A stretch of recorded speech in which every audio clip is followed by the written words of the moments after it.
Assalamualaikum warahmatullahi wabarakatuh. Perkenalkan, saya Dr. Nobel Aristo dari Departemen Obstetri dan Ginekologi Universitas Sriwijaya.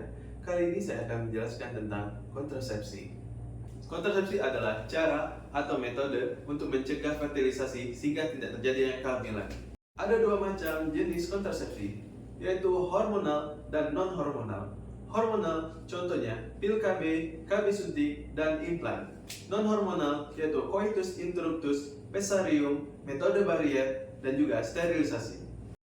Syarat-syarat kontrasepsi: tidak ada efek samping yang merugikan, tidak mengganggu kesehatan, daya kerja bisa diatur sesuai kebutuhan, tidak menimbulkan gangguan di saat bersenggama, mudah pemakaiannya, murah harganya, dapat diterima dan disetujui oleh pasangan.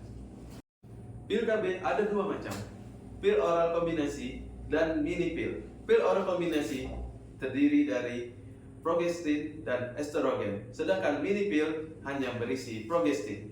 Cara kerja pil kombinasi yaitu menimbulkan perubahan pada endometrium sehingga tidak mungkin terjadinya nidasi, kemudian merubah peristaltik tuba dan rahim sehingga mengganggu transportasi sperma maupun sel telur, dan juga merubah konsistensi lendir serviks menjadi tebal dan kental sehingga penetrasi dan transportasi sperma akan terhalang, sulit, atau tidak mungkin sama sekali.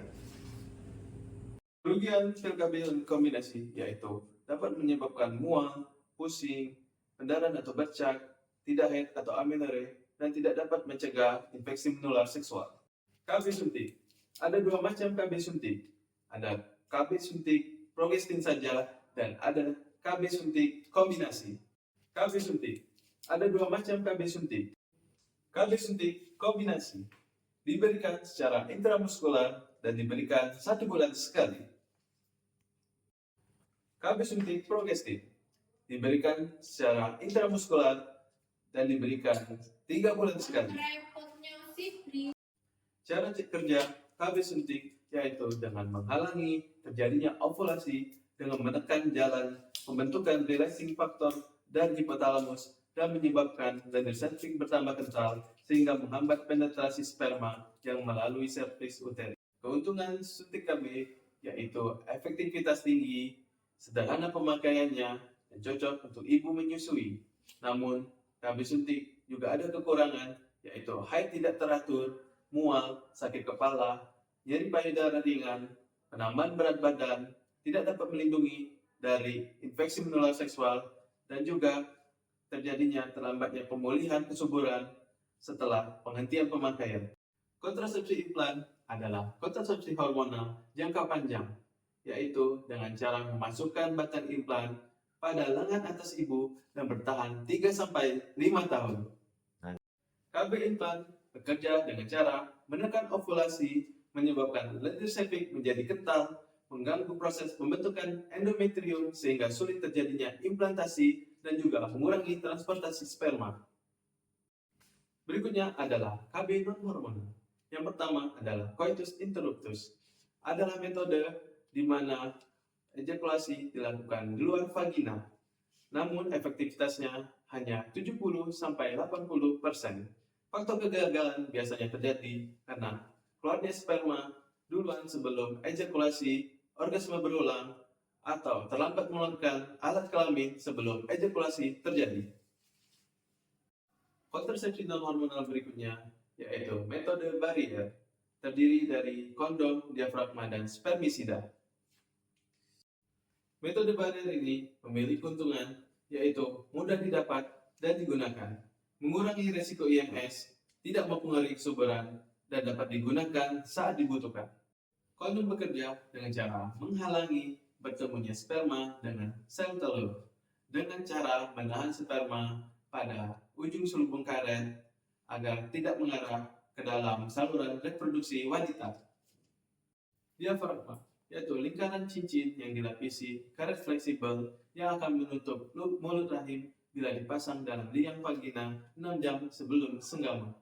Efektivitasnya sangat kecil karena itu harus digunakan bersama dengan spermisida sehingga mencapai efektivitas yang lebih tinggi. Spermisida yaitu bahan aktif untuk membunuh sperma, dapat berbentuk cairan, krim, ataupun tisu vagina yang harus dimasukkan ke dalam liang vagina 5 menit sebelum senggama. efektivitasnya 70%. IUD merupakan singkatan dari Intrauterine Device, alat kontrasepsi dalam rahim. Alat kontrasepsi ini juga dikenal dengan kontrasepsi spiral. IUD bekerja dengan cara menghambat gerakan sperma menuju rahim untuk mencegah pembuahan sehingga tidak terjadi kehamilan. IUD sangat efektif, reversible, dan berjangka panjang, yaitu lebih dari 5 tahun. Kontraindikasi IUD. Kontraindikasi utama yaitu infeksi pelvik akut dan risiko tinggi PID. Adanya keganasan pada serviks atau uterus dan juga kehamilan. Kontraindikasi relatif yaitu kelainan uterus seperti kelainan kongenital, mioma yang merubah bentuk uterus, hipermenora, dan juga dysmenora.